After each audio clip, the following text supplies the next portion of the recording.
বিষয়টা হচ্ছে চুল টুল পড়বে, মাথা চুল পড়বে না, ওই যে ছেলেদের চুল পড়বে। আপনি যদি ঢাকায় রাখেন জিনিসটা কিন্তু চুল পড়বে না। ঢেকে রাখতে হবে, খাবার ঢেকে রাখা প্রাইমারি দায়িত্ব এটা। এই যে আপনি সুন্দর করে লিখছেন সকল খাবার ঢেকে রাখুন, কিন্তু আপনি না মানলে হবে। জানেন রাতের বেলা তেলাপোকা টিকটিকি এর ভেতরে কিন্তু এগুলো তো সবচেয়ে বেশি ব্যবহার হয়। লবণ, হলুদ, মরিচ, তাই না? এটা ছাড়া তো একটা তরকারিও হয় না। একটা তরকারিও হয় না। তাহলে কেন খেয়াল রাখেন না? চলেন আপনাদের রান্নাঘরটা দেখবো। কিচেনটা কোন দিকে? আপনি আসেন, ম্যানেজার সাহেব আসেন। সব খোলা রেখে দিয়েছেন এখনো। কতবার আপনাদের বলা হয়েছে, এই যে এগুলোতে এখনো কারেকশন করেননি। এগুলো কারেকশন করতে হবে না? এটা কি ডিপ ফ্রিজ, তাই না? এমনি রান্না করে কোনো মাংস রাখছে? না, নাই। নাই। রান্না করে তো কোনো মাংস ফ্রিজে রাখেন না, তাই না? বাসি মাংস কখনোই ফ্রিজে রাখবেন না।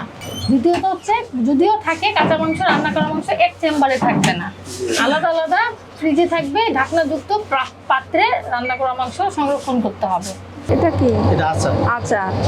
আচারটা একটু ঢেকে রেখা যেত না? আপনার তো ফ্রিজ পরিষ্কার না। কিন্তু বিষয়টা হচ্ছে চুল টুল পড়বে, মাথা চুল পড়বে না, ওই যে ছেলেদের চুল পড়বে। আপনি যদি ঢাকায় রাখেন জিনিসটা কিন্তু চুল পড়বে না। ঢেকে রাখতে হবে, খাবার ঢেকে রাখা প্রাইমারি দায়িত্ব এটা। এই যে আপনি সুন্দর করে লিখছেন সকল খাবার ঢেকে রাখুন, কিন্তু আপনি না মানলে হবে। আপনার বাসার খাবার ঢেকে রাখেন না? চেষ্টা না করতে হবে। জানেন রাতের বেলা তেলাপোকা টিকটিকি এর ভেতরে কিন্তু এগুলো তো সবচেয়ে বেশি ব্যবহার হয়। লবণ, হলুদ, মরিচ, তাই না? এটা ছাড়া তো একটা তরকারিও হয় না। একটা তরকারিও হয় না। দেখি চলুন। আপনি এগুলো কেন খেয়াল রাখেন না? আপনার বাসার ময়লা মানে মশলা ঢাকনাযুক্ত না, তো মানুষকে যে খাওয়াচ্ছেন খোলা মশলা, রাতের বেলা ঘুমাচ্ছেন তেলাপোকা টিকটিকি ঢুকতেছে, পায়খানা করে দিচ্ছে, ওইভাবে তরকারিতে দিচ্ছেন, এটা কি ঠিক হচ্ছে?